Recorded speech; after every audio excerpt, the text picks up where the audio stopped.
കേരളത്തിലെയും ഇന്ത്യയിലെയും മെഡിക്കൽ കോളേജുകൾ, ജനറൽ ഹോസ്പിറ്റലുകൾ, എല്ലാ സർക്കാർ ആശുപത്രിയിലും എംപിയുടെ പ്രതിനിധി എന്നുള്ളത് കാലങ്ങളായി നിൽക്കുന്ന ഒരു കീഴ്വഴക്കവും നിയമവുമാണ്. കേരളത്തിലെ എല്ലാ ജനറൽ ആശുപത്രിയിലും എംപിയുടെ പ്രതിനിധിയുണ്ട്. ഈ പാർലമെന്റ് മണ്ഡലത്തിലെ എല്ലാ ജനറൽ ആശുപത്രിയിലും എൻ്റെ പ്രതിനിധി യോഗത്തിൽ പങ്കെടുക്കുന്നുണ്ട്. ഇന്നിവിടെ ഈ ജനറൽ ആശുപത്രിയിൽ എംപിയുടെ പ്രതിനിധി പങ്കെടുക്കാൻ ചെന്നപ്പോൾ ഒരു പുതിയ ഗവൺമെന്റ് ഓർഡർ ഇറക്കിയിരിക്കുകയാണ്. എംപിക്ക് നേരിട്ട് മാത്രമേ പങ്കെടുക്കാൻ കഴിയൂ, പ്രതിനിധിയെ പങ്കെടുപ്പിക്കാൻ പറ്റില്ല എന്ന് പറഞ്ഞൊരു പുതിയ ഓർഡർ തന്നെ ഇറക്കിയിരിക്കുകയാണ്. എന്തായാലും ഇത്ര പെട്ടെന്നൊരു ഗവൺമെന്റ് ഓർഡർ ഇറക്കിയതിന് ഞാൻ ഗവൺമെന്റിനെ പ്രത്യേകമായിട്ട് അഭിനന്ദിക്കുകയാണ്. കാരണം ഒരു എംപിയുടെ പാർലമെന്റ് മണ്ഡലത്തിൽ നിരവധി ഹോസ്പിറ്റലുകൾ ഉണ്ടാവും. ജനറൽ ഹോസ്പിറ്റൽ ഉണ്ടാവും, ജില്ലാ ആശുപത്രി ഉണ്ടാവും, മറ്റ് കുടുംബാരോഗ്യ കേന്ദ്രങ്ങൾ ഉണ്ടാവും, PH സെന്റർ ഉണ്ടാവും. ഇവിടെയൊന്നും ഒരേ സമയത്ത് ഒരു എംപിക്ക് ഒരിക്കലും പങ്കെടുക്കാൻ കഴിയില്ല. കാരണം എത്രയോ ഹോസ്പിറ്റലുകളാണ്.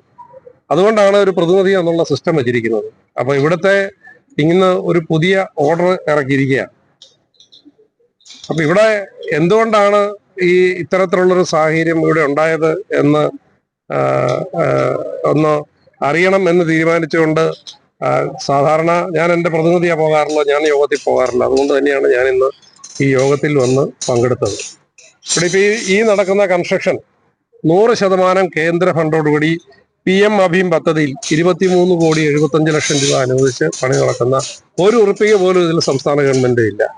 100% ഫണ്ടും കേന്ദ്ര ഫണ്ടാണ്. അതിന്റെ പ്രവർത്തനങ്ങളാണ് നടക്കുന്നത്. ഇവിടെ ഇപ്പം എല്ലാ മേഖലകളിലും ഇവിടെ ഞാനൊരു ആംബുലൻസ് MP ഫണ്ടിൽ നിന്ന് കൊടുത്തു 22 ലക്ഷം ഉറുപ്പികയുടെ. അത് എല്ലാ സൗകര്യങ്ങളുള്ള കെയറിനുള്ള സൗകര്യങ്ങളുള്ള ഏറ്റവും മികച്ചൊരു ആംബുലൻസ് ആണ് കൊടുത്തത്.